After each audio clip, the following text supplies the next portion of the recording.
Hello and thanks for joining us for our weekly mortgage and economics segment. I'm Megan Abdelaziz, RealEstateSINY.com's mortgage and economics reporter. Mortgage rates have shot up this week by almost half a percentage point. This is a huge jump and the highest the rates have been since July of 2011. The 30-year fixed rate is now at 4.61%. The 15-year fixed rate is at 3.73%, and the 5-year adjustable rate is at 3.45%. These jumps came from Americans and investors' concerns in the economy and the volatile financial market. Since Federal Reserve Chairman Ben Bernanke's statement from the Federal Open Market Committee meeting, the stock market and interest rates have been volatile. The Dow Jones closed at about 15,315 on Wednesday, June 19th, after Ben Bernanke's speech. From there, it had moved around and hit a low of about 14,660 by closing on Monday, June 24th, but then had went back up to about 14,910 by closing on Wednesday, June 26th. The S&P 500 had a similar situation. By Wednesday, June 19th's closing, it was at about 1,651. It had then went down to about 1,573 by closing on that same Monday, and came back up to about 1,603 on Wednesday. As for the 10-year U.S. Treasury bond yield, it had went from 2.33% on Wednesday, June 19th, to 2.55% Wednesday, June 26th.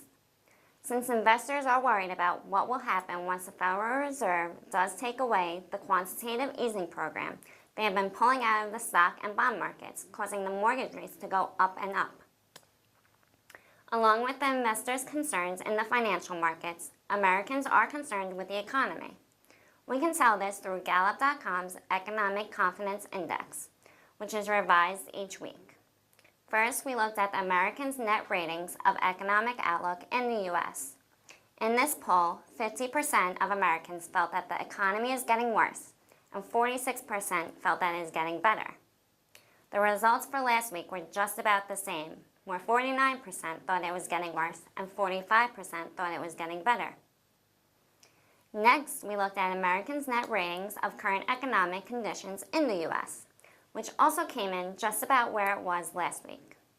This week, 33% of Americans felt that economic conditions were poor, and 21% felt that they were good or excellent.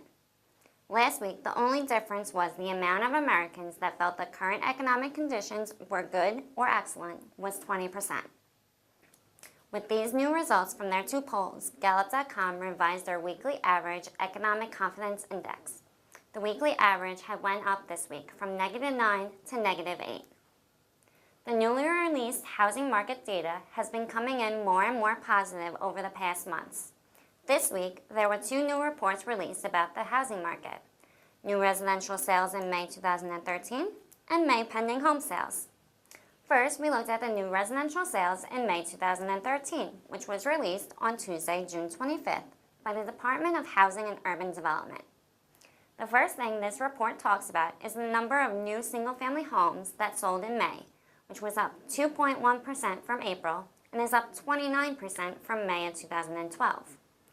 Next, it let us know the median sale price and the average sale price for new single-family homes that sold, which came in at $263,900 and $307,800 respectively.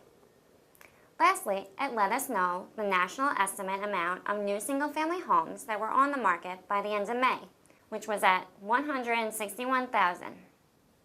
The May pending home sales report was released on Thursday, June 27th by the National Association of Realtors. This report talks about the pending home sales index, which is comprised from the contract signings of existing homes in May. The pending home sales index came in at 6.7% above where it was in April, and 12.1% above where it was in May 2012. Lastly, we looked at the updated real GDP report for the first quarter of 2013. This report was released by the Bureau of Economic Analysis on Wednesday, June 26th. This is the final report that they will release about the real GDP for quarter 1 of 2013. The Bureau of Economic Analysis releases a report each month for each quarter of the year. The first month is for the advanced estimates.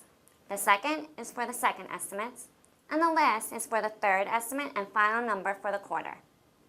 The Bureau of Economic Analysis updated that their real GDP increased by 1.8% for quarter one. They had originally released that it had increased by 2.5% in their advanced estimate, and then updated it as increasing by 2.4% in their second estimate report. Although their estimates were decreasing each month, it is still better than it was in the fourth quarter of 2012, when it was only increasing by 0.4%.